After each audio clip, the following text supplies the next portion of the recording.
اعوذ باللہ من الشیطان الرجیم بسم اللہ الرحمن الرحیم الحمد للہ رب العالمین الرحمن الرحیم والصلاة والسلام علی سید الانبیاء والمرسلین امام المتقین خاتم النبیین سیدنا و مولانا محمد وعلی آلہ و اصحابہ اجمعین۔ ماشاءاللہ ماہ ربیع الاول شروع ہو چکا ہے۔ ویسے تو تمام ایام اللہ کے ایام، تمام مہینے اللہ کے مہینے، ظاہر ہے کہ ہمارے دین میں کسی چیز کے منحوس ہونے کا کوئی تصور نہیں ہے، چاہے کوئی ساعت ہو، چاہے وہ دن ہو، چاہے وہ مہینہ ہو، لیکن یہ ضرور ہے کہ کچھ چیزیں، کچھ وقت، کچھ ساعتیں، کچھ مہینے، کچھ دن مبارک ضرور ہوتے ہیں، جیسے رمضان شریف ایک انتہائی مبارک مہینہ۔ یہ جو مہینہ ہے ربیع الاول، اس کو خاص جو خصوصیت ہے وہ یہ ہے کہ رسول اللہ صلی اللہ علیہ وسلم کی پیدائش بھی اسی مہینے میں، آپ کا وصال مبارک اسی مہینے میں۔ آپ کی پیدائش صحیح اور معتبر احادیث کے مطابق پیر والے دن، اور آپ کا وصال مبارک بھی صحیح اور معتبر روایات کی روشنی میں پیر والے دن، اور مہینہ دونوں معاملے میں ربیع الاول۔ پیدائش 12 ربیع الاول اور وصال مبارک کا جو کہا جاتا ہے 12 ربیع الاول، وہ غلط ہے۔ ہماری کئی کتابوں میں یہ لکھا ہوا ہے کہ آپ کی پیدائش بھی 12 ربیع الاول کو ہے اور آپ کا وصال بھی 12 ربیع الاول کو ہے۔ پیدائش 12 ربیع الاول کو ہے یہ درست، اور وصال 12 ربیع الاول کو ہے یہ غلط۔ تاریخ پیدائش کے حوالے سے بہت سی مختلف تواریخ ہمارے بہت سے محققین نے لکھی۔ کسی نے 12 لکھی، کسی نے 9 لکھی، کسی نے کچھ اور تواریخ بتائیں، اور لطف کی بات یہ کہ کچھ نے تو ربیع الاول کے علاوہ بھی کچھ تواریخ بتائی، جیسا کہ حضرت عبد القادر جیلانی رحمۃ اللہ علیہ نے بھی اپنی کتاب میں، اپنی تحریر میں درج کیا کہ کچھ لوگ 10 محرم الحرام کو بھی سمجھتے ہیں کہ یہ پیدائش کا دن ہے، اور جو عاشورہ کا لفظ استعمال ہوتا ہے وہ اسی لیے استعمال ہوتا ہے۔ لیکن جو سمجھنے والی بات ہے وہ یہ ہے کہ دین ہمارا سند پر چلتا ہے، کس کی کیا رائے ہے اس سے کوئی فرق نہیں پڑتا اگر اس کے ساتھ سند نہیں ہے تو۔ 2 نقطے یہاں پہ ذہن میں رکھیں۔ فرض کریں کہ ایک بات ایک تابعی کہتا ہے اور سند نہیں دیتا، اور ایک بات اس تابعی سے 200، 300، 400، 1000 سال بعد کوئی بہت بڑا عالم دین لکھتا ہے، بہت بڑا محقق لکھتا ہے، اور وہ بھی سند نہیں دیتا۔ اب ہم سمجھتے ہیں کہ ذرا غور سے دیکھا جائے تو یہ بات واضح طور پہ سمجھ میں آتی ہے کہ اگر دونوں روایتیں بے سند ہیں تو تابعی کی بات کو قبول کرنا چاہیے یا اس کے صدیوں بعد آنے والے کی بات کو قبول کرنا چاہیے؟ میرے خیال میں اس میں کوئی دوسری رائے ہو نہیں سکتی کہ تابعی کو دیکھنا چاہیے۔ ہمارے پاس جتنی بھی تواریخ ہیں، اس میں سوائے ایک روایت کے کہیں پہ بھی یا تو سند موجود نہیں ہے، یا سند ہے تو بہت کمزور ہے اور قابل بھروسہ نہیں ہے۔ پھر ہم 12 ربیع الاول کو اس لیے قبول کرتے ہیں، اور جمہور نے اس کو اس لیے قبول کیا ہے کہ ایک تابعی، سب سے پہلے تو ذہن میں رکھیں، ہم عام طور پہ کہتے ہیں کہ صحابی وہ ہے جس نے حالت ایمان میں حضور اکرم صلی اللہ علیہ وسلم کو دیکھا، اور تابعی وہ ہے جس نے حالت ایمان میں کسی صحابی رضی اللہ تعالی عنہ کو دیکھا۔ اور اگر کوئی ایسا تابعی ہو جو بذات خود صحابی کا شاگرد ہو تو اس کا مرتبہ کیا ہوگا، ذرا آپ خود اندازہ لگائیں۔ امام المغازی امام ابن اسحاق التابعی رحمۃ اللہ علیہ، انہوں نے سیرت النبی کی پہلی کتاب لکھی، تاریخ اسلام میں پہلی کتاب، اور یہ براہ راست صحابی کے شاگرد ہیں۔ انہوں نے کہا کہ جی عام الفیل، پیر کا دن، ربیع الاول کا مہینہ اور 12ویں شب۔ اب اگر وہ کوئی سند نہ بھی دیں تو باقی جتنی بھی بے سند یا کمزور سند کی روایات ہیں ان کی کوئی حیثیت ان کے قول کے سامنے رہ نہیں جاتی۔ پھر ان کا یہ قول جو ہے یہ امام بیہقی رحمۃ اللہ علیہ نے بھی صحیح سند کے ساتھ بیان کیا، اور ابن ابی شیبہ رحمۃ اللہ علیہ نے 2 صحابہ سے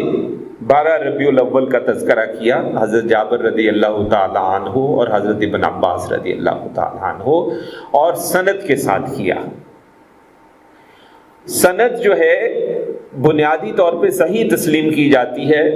ہاں ایک راوی پہ کچھ اختلاف رائے ہے، لیکن اس سے کوئی فرق اس لیے نہیں پڑتا کہ یہ جو بات ہے یہ ایک تابعی کے قول سے اس کو تقویت ملتی ہے، اور پھر باقی جتنے بھی اقوال ہیں ان کی کوئی یہ سند نہیں ہے، یہ بہت وہ کمزور ہے۔ اس لیے ہم سمجھتے ہیں کہ 12 ربیع الاول کو حضور اکرم صلی اللہ علیہ وسلم کی پیدائش ہے، یہی تاریخ ہے، یہی بات درست ہے، اور جمہور نے اسی کو قبول کیا ہے۔ اگر اس کے مقابلے پہ کوئی اور تاریخ کوئی لانا چاہتا ہے تو اس کے لیے لازم ہے کہ وہ جو یہ سند ہے اس سند سے زیادہ بہتر سند لے کر آئے، پھر وہ کوئی اور تاریخ کی بات کر سکتا ہے، ورنہ نہیں کر سکتا۔ جو اقوال پیش کیے جاتے ہیں ان میں سے زیادہ تر اقوال ایسے ہیں جو 600 سال بعد، 800 سال بعد، 1000 سال بعد جو مختلف محققین آئے انہوں نے بیان کیے، لیکن انہوں نے کوئی سند نہیں دی، یا انہوں نے بہت کمزور سند دی، یا ان کی سند جو ہے وہ ٹوٹی ہوئی تھی۔ اس لیے ان میں سے کسی کا قول قابل قبول نہیں ہے، اور یہی وجہ ہے کہ جمہور نے جو قبول کیا وہ یہی قبول کیا کہ 12 ربیع الاول ہی حضور اکرم صلی اللہ علیہ وسلم کی تاریخ پیدائش ہے۔ اس کے علاوہ آج سے 8 صدیاں پہلے تقریباً ایک بہت بڑے محقق، بہت بڑے عالم دین رحمۃ اللہ علیہ، انہوں نے باقاعدہ ثابت کیا ہے کہ 12 ربیع الاول کو حضور اکرم صلی اللہ علیہ وسلم کا وصال نہیں ہوا۔ ہاں پیر کا دن تھا، یہ بات ثابت ہے، ربیع الاول کا مہینہ ہے، یہ بات درست ہے، لیکن 12 تاریخ کو وصال ہوا یہ جھوٹ ہے، اور ہم اس کو صریحاً جھوٹ ہی مانتے ہیں۔ اب وہ کسی غلط فہمی کی وجہ سے اگر کتابوں میں لکھا گیا ہے تو اللہ تعالیٰ جنہوں نے لکھا ہے ان کو معاف فرمائے، اور اگر کسی نے جانتے بوجھتے لکھا ہے تو اس نے بڑی زیادتی کی ہے۔ رسول اللہ صلی اللہ علیہ وسلم ایک واحد ایسی ہستی ہیں اس کائنات کے اندر کہ جن کی ہر عادت، جن کی ہر خصوصیت باقاعدہ درج ہوئی ہے اور صحیح اسناد کے ساتھ ہم تک پہنچی ہے۔ انس بن مالک رضی اللہ تعالی عنہ فرماتے ہیں کہ رسول اللہ صلی اللہ علیہ وسلم نہ قد میں بہت زیادہ لمبے تھے، نہ بہت زیادہ چھوٹے تھے، نہ آپ کا رنگ بالکل دودھیا سفید تھا اور نہ بہت زیادہ گندمی تھا۔ آپ کے بال نہ تو بہت زیادہ گھنگریالے تھے اور نہ ہی بالکل سیدھے اور اکڑے ہوئے تھے۔ آپ کو 40 سال کی عمر میں اللہ نے مبعوث فرمایا، اور آپ مکہ میں 10 سال تقریباً رہے، اور مدینہ منورہ میں بھی تقریباً 10 سال رہے، کیونکہ 11 ہجری میں آپ کا وصال مبارک ہے۔ اللہ نے آپ کو 60 اور 3 یعنی 63 سال کی عمر میں وفات دی۔ عربی میں عام طور پہ جو اس طرح لکھا جاتا ہے وہ اس طرح نہیں ہوتا کہ 63 ہے 64 ہے، وہ عام طور پہ اسی طرح لکھا جاتا ہے کہ جی 60 اور 3۔ مستند روایات سے اور احادیث مبارکہ سے اور اقوال صحابہ سے پتہ چلتا ہے کہ آپ کے سر اور داڑھی میں کل بال جو سفید ہوئے تھے آخری اپنی عمر میں، ان کی تعداد 20 سے بھی زیادہ نہیں تھی۔ ہاں یہ ایک ہے کہ رسول اللہ صلی اللہ علیہ وسلم نے وہ جو چند بال سفید ہوئے ان کے بارے میں بھی یہ کہا کہ کچھ صورتوں کے نام لیے کہ یہ صورتیں ہیں جن کی وجہ سے یہ بال سفید ہو گئے ہیں۔ کیونکہ قرآن مجید میں اللہ تبارک و تعالیٰ نے جہاں پچھلی اقوام کے حالات ہمیں بتائے اور ان کو جو عذاب دیا گیا وہ بتایا، اور یہ بتایا کہ ان کی وجوہات کیا تھیں، پھر وہاں پہ یہ بھی بتایا کہ جو نافرمان ہیں ان کے ساتھ کیا آگے پیش آئے گا۔ اور یہ معاملات اتنے سخت ہیں کہ حضور صلی اللہ علیہ وسلم جب پڑھتے تھے ان کو، قرآن مجید کی ان آیات کو، تو وہ ان کے اوپر وہ کیفیت طاری ہو جاتی تھی کہ آپ کے بال سفید ہو گئے۔ قرآن مجید پڑھنے کا جو اصل طریقہ ہے وہ یہی ہے کہ ہم بنیادی عربی سیکھیں، اور جب قرآن پڑھے تو ہمیں اگر 100% نہ صحیح تو 70-80% کچھ نہ کچھ قرآن سمجھ میں آئے، تاکہ جہاں پہ خوشی کی بات ہو ہمارے دل سے خوشی پھوٹے، جہاں پہ کوئی خوف کی بات ہو ہمارے دل سے خوف اٹھے، اور ہم اللہ کے ڈر سے جو ہے وہاں پہ اسی کیفیت میں چلے جائیں۔ ہمارے بزرگوں کا کہنا ہے کہ قرآن کو پڑھا جائے تو ترتیل اور تردید کے ساتھ پڑھا جائے۔ ترتیل جو ہے وہ یہی ہے جو اللہ نے قرآن میں بھی کہا کہ قرآن کو ترتیل کے ساتھ پڑھو۔ ترتیل کا مطلب ہے کہ ٹھہر ٹھہر کر آرام آرام سے پڑھو۔ ہمارے یہاں کئی بار اتنی تیزی سے قرآن پڑھا جاتا ہے کہ اس کی جو ترتیل کی شرائط ہیں ان شرائط سے وہ بات باہر نکل جاتی ہے۔ اس طرح سے قرآن پڑھنا قرآن کے گستاخی کے مترادف ہے۔ ہمارے یہاں خاص طور پہ رمضان مبارک کے اندر کئی بار ایسی تراویح ہوتی ہیں، ہمارے یہاں لوگ کہتے ہیں کہ فلاں مسجد میں تراویح پڑھنی چاہیے کیونکہ جی وہ 1 گھنٹے میں فارغ کر دیتا ہے۔ اب وہ 1 گھنٹے میں کیسے فارغ کرتا ہے؟ اگر تو وہ بہت تیز پڑھ کے فارغ کرتا ہے 1 گھنٹے میں، تو معذرت کے ساتھ اس نے بھی اور اس کے پیچھے کھڑے لوگوں نے بھی قرآن کا مذاق اڑایا ہے۔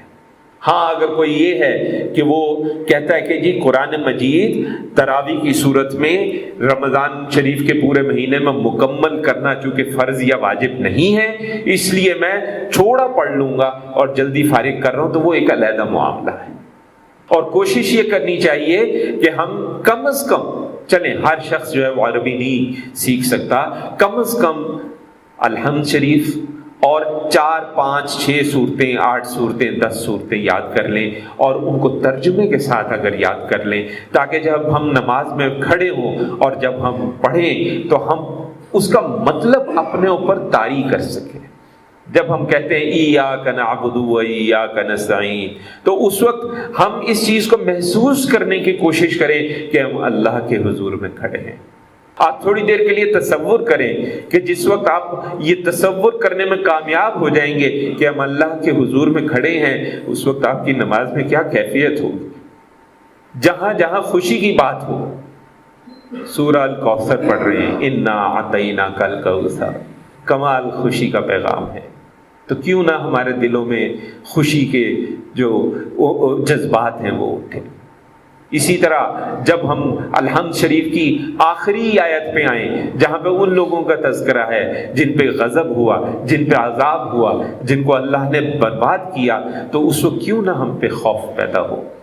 قرآن مجید کو ہمیشہ، اور جو دوسری بزرگوں نے کہا یہ تو ترتیل کا حکم تو ہمیں قرآن مجید ہی سے مل گیا، تردید کی جو بات ہوئی اس میں معاملہ یہ ہے کہ جس وقت کوئی کیفیت طاری ہو تو اس آیت کو بار بار دہرایا جائے۔ ایک حدیث ہماری نظر سے گزری کہ حضور اکرم صلی اللہ علیہ وسلم قرآن مجید پڑھ رہے تھے، پڑھتے پڑھتے ایک آیت پہ آئے تو کچھ کیفیت سی طاری ہوئی، آپ نے اس آیت کو بار بار پڑھا، بار بار پڑھا، بار بار پڑھا، کہا جاتا کہ یہاں تک کہ 20 بار اس آیت کو پڑھا، اور پھر آپ آگے چلے۔ ہم اس کو تردید کہہ رہے ہیں۔ تو قرآن کو ہمیشہ ترتیل کے ساتھ اور ترتیب کے ساتھ پڑھنا چاہیے۔ تو یہ جو صورتیں ہیں، اگر جن صورتوں کی وجہ سے اللہ کے نبی صلی اللہ علیہ وسلم کے بال سفید ہو گئے، کیا وجہ ہے کہ وہ صورتیں ہمارے سامنے پڑھی جاتی ہیں تو ہم پہ کوئی اثر نہیں ہوتا؟ اور اس کی وجہ صرف یہی ہے کہ ہم صرف پڑھ رہے ہیں، ہم سمجھ نہیں رہے ہیں، ہمیں پتہ نہیں ہے ہمیں کیا بتایا جا رہا ہے۔ یہ جو ابھی ہم نے روایت پیش کی، جو حدیث پیش کی، حضرت انس رضی اللہ تعالی عنہ کی روایت ہے، اور یہ صحیح حدیث ہے۔ اس کے علاوہ صحابہ نے بہت سی ایسی باتیں حضور اکرم صلی اللہ علیہ وسلم کے حوالے سے بیان کی ہیں جن کو ہم بالکل ایک مختصر سا اس وقت پیش کرتے ہیں، اور انشاءاللہ اگلی نشست کے اندر بھی اسی موضوع کو لے کر ہم آگے چلیں گے۔ جو آپ کے بارے میں معلوم ہوئی باتیں احادیث مبارکہ سے، صحیح سے، حسن سے اور متواتر سے، معتبر روایات سے، ایک تو صحابہ نے بتایا کہ آپ کا رنگ گورا ضرور تھا، لیکن آپ کا رنگ گورا سرخ و سفید تھا اور چمکدار تھا،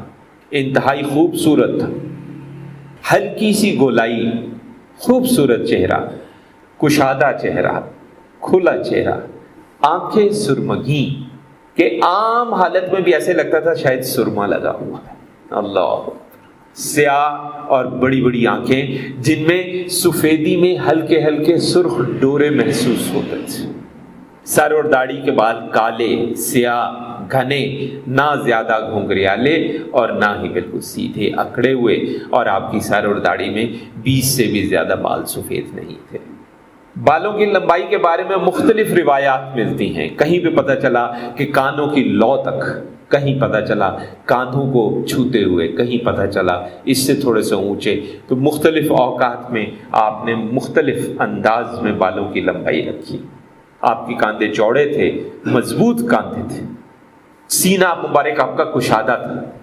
اور جو ہتھیلیاں تھیں مضبوط تھیں، ریشم جیسی نرم تھیں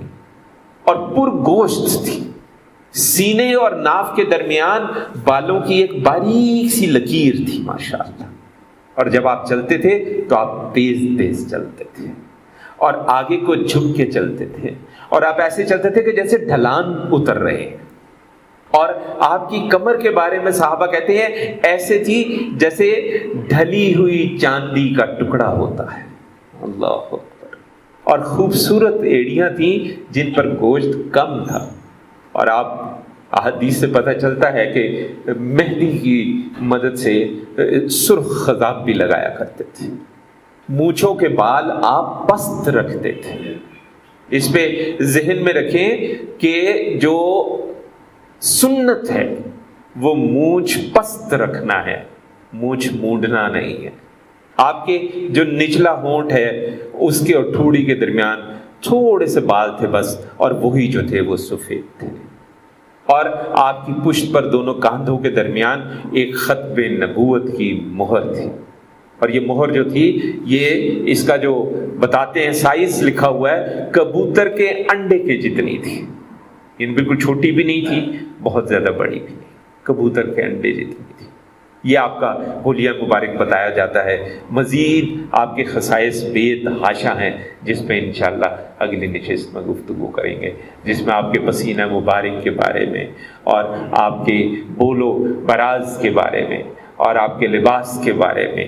اور آپ کی گفتگو کے بارے میں یہ ساری باتیں انشاءاللہ اللہ کے دیے ہوئے اذن توفیق کے ساتھ اگلی نشست میں ربیع الاول کے یہ جتنے بھی جمعے ہیں ہماری کوشش ہوگی کہ اس کے اندر حضور اکرم صلی اللہ علیہ وسلم کے خصائص جو ہیں ان کو اور خصائل اور آپ کے حلیہ مبارک اور آپ کی عادتیں ان پہ ذرا زیادہ توجہ کی جائے، یا ان میں سے زیادہ تر چیزیں جو ہیں جو ہم کر سکتے ہیں کم از کم ان کی ہم کوشش ضرور کریں، اگر کوتاہی ہو جائے تو اللہ تبارک و تعالی معاف کرنے والی ذات ہے۔ وصلی اللہ علی خیر خلقہ سیدنا و مولانا محمد وعلی آلہ و اصحابہ اجمعین برحمتک یا ارحم الراحمین۔